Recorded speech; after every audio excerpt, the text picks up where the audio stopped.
DJ Moral Stories.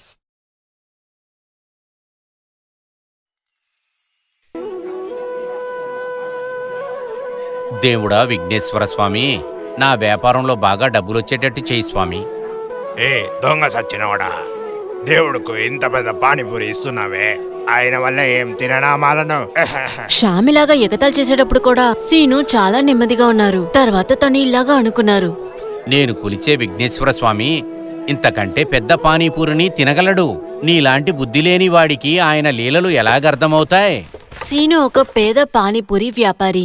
ఆయనకు ఒక అందమైన భార్య ఆశ, ఒక అమ్మాయి నిషా కూడా ఉంది. సీను వినాయకుడి మీద చాలా భక్తి పెట్టుకున్నారు.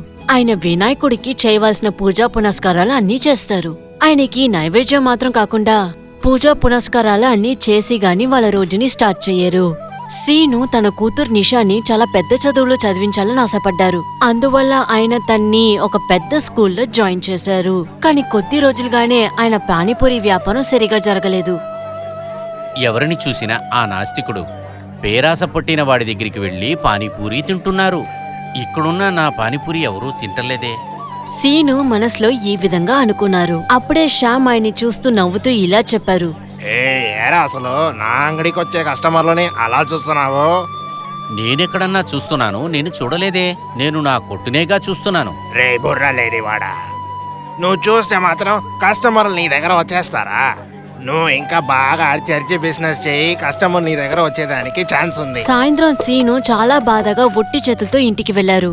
ఆయన ఇంటికి వెళ్లిన వెంటనే ఇంకొక కొత్త సమస్య వచ్చింది. ఆశ తన దగ్గర చాలా కోపంగా మాట్లాడింది. పానీపూరి వ్యాపారం బాగా జరగలేదు కదా, ఈ వ్యాపారాన్ని వదిలేయండి. ఇప్పుడు అసలు ఏం జరిగింది? ఏమైందో అసలు చెప్పు. నన్ను స్కూల్ నుంచి బయట పంపించేశారు నాన్న. 2 రోజుల్లో ఫీజు కట్టకపోతే నా పేరు తీసేస్తారంట. ఇది వినిన తర్వాత దీనుకి చాలా పెద్ద ఆశ్చర్యమైంది. ఎందుకంటే అసలు ఆయన వ్యాపారం సరిగా జరగట్లేదు. ఒక రోజుకి ఎన్ని పానీపూరీలు చేస్తున్నారో అవన్నీ వేస్ట్ అయిపోతుంది. దీనివల్ల ఏర్పడిన నష్టాన్ని ఆయన ఏమీ చేయలేకుండా ఉండిపోయారు. ఇలాంటి ఒక సమయంలో నిషా యొక్క స్కూల్ ఫీజు కట్టాలనేది కొండలెక్కే పనిగా ఉండేది. అయినా సరే తను మొక్కుకున్న వినాయకుడు దేవుడిపైన భారం వేసి ఏం చెప్పారంటే, ఆ విఘ్నేశ్వరుడు అన్నిటికీ దారి చూపిస్తాడు. నువ్వు కావాలంటే చూడు, ఇంకా 2 రోజుల్లో నీ స్కూల్ ఫీజు అంతా కట్టేస్తాను. నిజంగానా నాన్నా? నేను నిజమే చెప్తున్నాను బంగారం. ఆ మరుసటి రోజు దీను ఎప్పుడులాగా ఆ పానీపూరి వ్యాపారాన్ని చేసే ముందు వినాయకుడికి ఒక పానీపూరిని ప్రసాదంగా ఇచ్చారు. ఈ విధంగా ఆయన దగ్గర కోరుకున్నారు, నాయనా విఘ్నేశ్వర, ఈవేళ ఏదైనా అద్భుతం జరిపించు నాయనా. ఎందుకంటే నా పాపకి స్కూల్ ఫీజు కట్టాలి. దానికి ఏదైనా ఒక దారి చూపించి, లేదంటే నేను బాధపడతాను. ఇలా కోరుకున్న దీను తర్వాత వాళ్ళ వ్యాపారాన్ని మొదలుపెట్టారు. కానీ ఆ రోజు కూడా ప్రజలందరూ శ్యామ్ కొట్లోనే ఎక్కువగా ఉన్నారు. మధ్యాహ్న సమయం కూడా వచ్చింది. ఇంకా దీను చాలా నిరాశపడ్డారు. విఘ్నేశ్వర స్వామి నా బాధని వింటలేదనుకుంటా. అందుకే కొట్టికి ఇంతవరకు ఒక కస్టమర్ కూడా రాలేదు. దీను ఈ విధంగా ఆలోచిస్తున్నారు. అప్పుడే ముత్తయ్య అన్న ఒక పేరుతో ఒక పెద్ద ఆయన అటువైపుకి వచ్చారు. ఆయన చూసిన వెంటనే ఏం చెప్పారంటే, ఒక పానీపూరి ఎంత? 10 రూపాయలకి 4 సేటు. అరే 10 రూపాయలకు 4 ఇస్తున్నావా? ఇలా చెప్పిన ముత్తయ్య తన వేళ్ళ పెట్టి ఎన్నుతూ ఉన్నారు. తర్వాత ఇలాగ చెప్పారు, అదంతా ఓకే, నీ దగ్గర మొత్తం ఎంత ఉంది? ఇవాళ నా దగ్గర 500 చేసి తీసుకొచ్చాను సేటు. మీకు ఎన్ని కావాలో చెప్పండి. నాకు 500 కావాలి. ఉందా? నువ్వు అన్ని ప్యాక్ చేసి నా గుర్రం వాహనంలో పెట్టేయ్. దానికి అవతలో నువ్వు పైసలు తీసుకో. ఇది వినిన దీనుకి సంతోషం పట్టలేకపోయింది. ఆయన మనసులో వినాయకుడికి చాలా ధన్యవాదాలు చెప్పారు. ఆ తర్వాత వెంటనే ఆ పానీపూరీలన్నిటినీ ముత్తయ్య సేటు గుర్రం బండ్లో పెట్టాక చెప్పారు, సేటు గారు, అన్ని పానీపూరీలు బండ్లో పెట్టాను. దానికి మసాలా కూడా ఉంది. ఇందాపా పైసలు తీసుకునేప్పుడు కొంచెం నవ్వు. నేనే ముత్తయ్య సేటు, నీకు పైసలు కావాలంటే నా దగ్గరికి రా. అరే ఏం చెప్పేది అర్థమవుతుందా? ఈ విధంగా చెప్పి ముత్తయ్య సేటు దీను చేతిలో డబ్బులు ఇచ్చి ఆ బండిని తీసుకుని అట్నుంచి వెళ్లిపోయారు. ఇంకా దీను మనస్ఫూర్తిగా ఇలాగ చెప్పారు, నేను దండం పెట్టుకుంటున్న విఘ్నేశ్వరుడు మిమ్మల్ని బాగా ఉంచుకోవాలి సేటు. వినాయకుడు వల్ల జరిగిన ఈ అద్భుతం వల్ల దీను చాలా సంతోషపడ్డారు. కానీ శ్యామ్ కి కడుపు మంటే ఎక్కువైపోయింది. అసలు ఇది సేట వచ్చాడో అన్నీ పానీపూరి తీసుకుని వెళ్ళిపోయాడో? ఇదంతా చూస్తుంటే నాకు చాలా కోపం వస్తుంది. సేడు నా దగ్గర రాకుండా ఎందుకు వాడి దగ్గరికి వెళ్ళాడు? ఆ తర్వాత శ్యామ్ దీనుని చూసి ఎక్కువ కోపం తెచ్చుకున్నాడు. దీను కస్టమర్ని తన వైపు లాక్కోడానికి చాలా ఫార్ములాస్ ని యూజ్ చేశారు. కానీ అదృష్టం అనేది దీను పక్కనే నుంచుంది. ఆ ఊరి వాళ్ళందరూ దీను చేసే పానీపూరినే తినడానికొచ్చారు. మీరు చేసే పానీపూరి చాలా రుచిగా ఉంది దీనన్నయ్య. ఇలాంటి పానీపూరిని దీనికి ముందు ఎవరు చేయలేదు. ఇది వినిన దీను ఇలా చెప్పారు. మన శ్యామన్న కూడా పానీపూరీలు బాగా చేస్తాడు బాబు. మీరు కావాలంటే అక్కడ కూడా ఒకసారి ట్రై చేసి చూడండి. అసలు నువ్వు వాడు సంగతిని ఒడిచాయి అన్ని పాత నూనెలనే చేస్తున్నాడు. వాడు ఇచ్చే పానీపూరిని తింటే కడుపు చెడిపోతుంది. బాత్రూమ్ నుంచి రూముకు మాత్రమే తిరుగుతున్నా. ఇది వినిన వెంటనే శ్యామ్కి ఎక్కువ కడుపు మండింది. ఆయన సరే ఆయన చాలా నెమ్మదిగా ఉన్నారు, కానీ మనసులో రామన్ బాబాయ్ని ఏదో ఎగతాళి చేస్తున్నట్టు మాట్లాడారు. అసలు ఎరా వీళ్ళకి బుద్ధి చెడిపోయిందా? ఏయ్ నేనేం చేస్తాను చూడు. అందరిని నీ పక్క లాక్కున్నావు కదా, ఏం చేస్తాను చూడు. ఒక రోజుకి మార్కెట్ కి ధనుష్ అన్న సేటు వచ్చారు. సేటు ధనుష్ కి చాలా వినోదమైన విచిత్రమైన పోటీలు పెట్టడం అనేది చాలా నచ్చిన విషయం. సేటు ప్రతి సంవత్సరం ఇలాగే పోటీ జరుపుతారు. ఈ సంవత్సరం అతిపెద్ద పానీపూరి ఎవరు తింటారన్న పోటీని పెట్టాలనుకున్నారు. అందువల్ల తను ప్రజలందర్నీ ఒకటిగా చేర్చి అనౌన్స్మెంట్ ఇచ్చేలాగా ఇచ్చారు. ఊరిలో ఉన్న వాళ్ళు అందరూ చాలా జాగ్రత్తగా వినండి. వచ్చే ఆదివారం మా అబ్బాయి పుట్టినరోజుకి పెద్ద పానీపూరి తినే పోటీ నేను పెట్టబోతున్నాను. ఎవరైతే ఈ పానీపూరిని తింటారో 5 లక్షల రూపాయల డబ్బుని నేను ప్రైజ్ గా ఇస్తాను. ఇది వినిన తర్వాత గ్రామ ప్రజల మనసులో వాళ్ళ 5 లక్షల్ని ఎలాగైనా పొందాలనుకున్నారు. వాళ్ళ ఒక పరిస్థితిని చూసి దీను చెప్పారు, ఇంత పెద్ద పానీపూరిని ఎవరు ఒకేసారి తింటారు? కావాలంటే చూడండి, సేటిచ్చే 5 లక్షల రూపాయలు మిగిలిపోతాయి. ఈ సేటు చాలా చలకైన వాడే.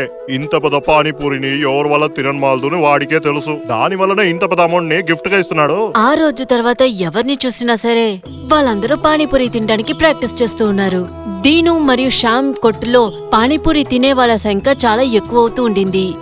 ఏమన్నా మీరు ఇంకా బాగా పెద్దగా చేయండి పానీపూరిని. స్టేట్ చేసే పానీపూరి దీనికి నా పెద్దగా ఉన్నది కదా. సరే అన్నా, ఇదిగోండి పెద్ద పానీపూరి మీకు. దీని కూడా తిని చూస్తాను. అమర్ ఇలా చెప్తూ ఆ పెద్ద పానీపూరి తినడానికి ప్రయత్నించారు. కానీ ఆ పానీపూరి ఆయన నోట్లోకి వెళ్లక ముందు కింద పడి విరిగిపోయింది. పానీపూరి లోపల ఉన్న నీళ్ళన్నీ వాళ్ళ డ్రెస్ పైన పడిపోయింది. ఇంకా అక్కడ ఉండే ప్రజలు నవ్వారు. నీ వల్ల కాదు, నువ్వు ఇంకా ఎంత ట్రై చేసినా ఇదే అవుతుంది. ఇంత పెద్ద పానీపూరిని తినేది అంత ఈజీ అయిన విషయమా? మీరు చెప్పేదేమో సరి అయిన విషయందా? ఆ గ్రామంలో ఉన్న పెద్దవాళ్ళు, చిన్నవాళ్ళు, ముసలివాళ్ళు కూడా ఈ పందెంలో గెలవాలని చాలా రోజులుగా పెద్ద పానీపూరీలు తిని ప్రాక్టీస్ చేస్తూ ఉన్నారు. కానీ ఆ బహుమతిని నెగ్గుతారన్న ఒక నమ్మకం ఎవరి మనసులో లేదు. ఆదివారం గ్రామ ప్రజలందరూ ఒక చోట్లో కలిశారు. ఇంకా ఒక్కొక్కరుగా ఆ పెద్ద పానీపూరిని తినడానికి ప్రయత్నించారు. కానీ ఎవరూ అసలు నెగ్గలేకపోయారు. ఇది చూసిన శ్యామ్ యొక్క బుద్ధి పేద దేవుణ్ణి అవమానించడానికి చూశారు. అతను సేటు ధనుష్ దగ్గరికొచ్చి ఏం చెప్పారంటే, ఇంత పెద్ద పానీపూరిని ఆ వినాయకుడి పెరుమాళే తింటాడు సెట్జీ. ఎందుకంటే ఈ దీను డైలీ వినాయకుడుకు ఇంత పెద్ద పానీపూరిని చేసి పెడతాడు. ఏమంటున్నావు? వినాయకుడికి పానీపూరి పెడతావా? ఏంటి బాబు వీడు ఇలా మాట్లాడుతున్నాడు? సేటి ఈ విధంగా నవ్వడం చూసి దీను చాలా కఠినంగా చెప్పారు. అవును, నేను వినాయకుడికి డైలీ పానీపూరియే పెడుతున్నాను. అది మటికే కాకుండా ఆయన అనుకున్నారంటే ఇంతకంటే పెద్దది తింటారు. అప్పుడు నీ వినాయకుడిని పిలవచ్చు కదా, మేము కూడా చూస్తాంగా. ఇంత పెద్ద పానీపూరిని ఆయన ఎలా తింటున్నారో చూద్దాం. ఇలా చెప్పాక సేటు ధనుష్ నవ్వడం మొదలుపెట్టారు. అప్పుడు శ్యామ్ మనసులో చాలా సంతోషపడ్డారు. యారా బుర్ర లేని వాడు దీను, నువ్వు ఇంకా ఎంత పెద్ద అవమానాన్నంతా సంతిస్తావని. ఇంకా నీ వల్ల పానీపూరి అమ్మని కూడా బయటికి రానమలదు. శ్యామ్ ఇలా ఆలోచిస్తూ ఉండేటప్పుడు అప్పుడే అక్కడ ఒక గుర్రపు బండి వచ్చి నుంచుంది. ఇంకా దాంట్లోంచి అదే ఆ ముత్తయ్య సేట్ వచ్చి దిగారు. ఆశ్చర్యంతో ఆయన చూసి దీను ఇలాగ చెప్పారు, ఆహా, సేటు గారు మీరా? మీరేంటండి ఇక్కడ? అరే పానీపూరి తినాలని చాలా ఆశగా ఉంది. అక్కడ ఉందే ఆ పెద్ద పానీపూరి, దాన్ని నేనే తినాలని వచ్చాను. కానీ అది తినటం సాధారణ విషయం కాదే. అది నాకు చాలా సాధారణమైన విషయం కన్నా. దీను సేట్ ఇలా చెప్పిన వెంటనే సేటు ధనుష్ చెప్పారు, అలా నువ్వు తినలేకపోయావంటే? అట్లా తినలేదంటే నేను మీకు 10 లక్షలు తిప్పి ఇస్తాను. ఇది వినిన వెంటనే ధనుష్ సేట్కి ఆశ ఎక్కువైంది. ఆ తర్వాత ఇంకా ఆలోచించి, ఎవరూ ఈ పానీపూరిని తినలేకపోతున్నారు. అలా ఉన్నప్పుడు ఇతను మట్టికి ఎలా తింటాడు? లేకపోతే ఇతని దగ్గర ఛాలెంజ్ చేసి డబ్బులు తీసుకుందామా? నాకంటే డబ్బు గలడు అనుకుంటా. ఏం సేడు, ఏం అట్లా యోచిస్తున్నావు? ముత్తయ్య సేట్ చెప్పిన తర్వాత సేటు ధనుష్ చెప్పారు, అలా మీరు దీన్ని తినేశారంటే నేను మీకు 10 లక్షలు ఇస్తాను. అలా మీరు దీన్ని తినలేకపోతే మీరు నాకు 20 లక్షలు ఇవ్వాలి. సరే సేడు, నేను ఒప్పుకుంటున్నాను. ఈ విధంగా చెప్పి ముత్తయ్య సేటు ఆ పెద్ద పానీపూరి ఉన్న చోటికి వచ్చారు. అతను ఆ పానీపూరి దగ్గరికి వెళ్లే కొద్దీ ఆ పానీపూరి చాలా పెద్దదవుతూనే ఉండింది. ఇంకా అది ఒక పెద్ద పానీపూరి లాగా మారింది. ఇంకా ముత్తయ్య సేట్ తన నోరుని తెరిచి ఆ పెద్ద పానీపూరిని ఒకేసారిగా నోట్లో వేసి మింగేశారు. ఈ క్రమాన్ని అక్కడ చుట్టుపక్కల ఉండేవాళ్ళు చూసి వాళ్ళని జై జై అని చెప్పి అరవడం మొదలుపెట్టారు. ముత్తయ్య సేటు గెలిచాడు, ముత్తయ్య సేటు గెలిచాడు, అయ్యో ముత్తయ్య సేటు గెలిచారు. ఏంది బా ఇది ఇట్లా జరుగుతుంది? మనవాడు అవమానపడతాడని చూస్తే లేదే. ముత్తయ్య సేట్ ఆ పానీపూరిని తిన్నాక దీరు ఉండే చోటుని చూశాక ఇంకొక ఆశ్చర్యం జరిగింది. దీను మరియు ఆయన భార్య ఆశ ఇంకా వాళ్ళ కూతురు నిషా ముగ్గురు కళ్ళకి ముత్తయ్య సేటు వినాయకుడి రూపంలో కనిపించారు. వాళ్ళ ముగ్గురు చెయ్యెత్తి వినాయకుడికి దండం పెట్టుకోవడం మొదలెట్టారు. ఆహా, విఘ్నేశ్వర స్వామి, మీ దర్శనం దొరకటానికి నేను ఎంత పుణ్యం చేసుకున్నానో తెలియలేదే. విఘ్నేశ్వర జై జై జై జై. విఘ్నేశ్వరికి జై, వినాయకుడికి జై. ఇప్పుడు సేటు ధనుష్ ఏమీ మాట్లాడలేకపోయారు. తను ముత్తయ్య సేట్ చేతికి మొత్తంగా 10 లక్షల డబ్బులు ఇచ్చారు. ముత్తయ్య సేట్ ఆ డబ్బు మొత్తాన్ని తన బండిలో పెట్టుకుని ఆ చోటు నుంచి వెళ్లిపోయారు. ఇంకా దీను మరియు వాళ్ళ కుటుంబం ఇంటికి వెళ్లేటప్పటికి ఆ 10 లక్షల రూపాయలు వాళ్ళ ఇంట్లో ఉన్న వినాయకుడి దేవుడి ముందు పెట్టే ఉంది. అది చూసిన వెంటనే దీనుకి తన వినాయకుడు చేసిన మొత్త లీలలు అర్థమయ్యింది. ఆ రోజు తర్వాత తన అన్ని కష్టాలు పూర్తయింది.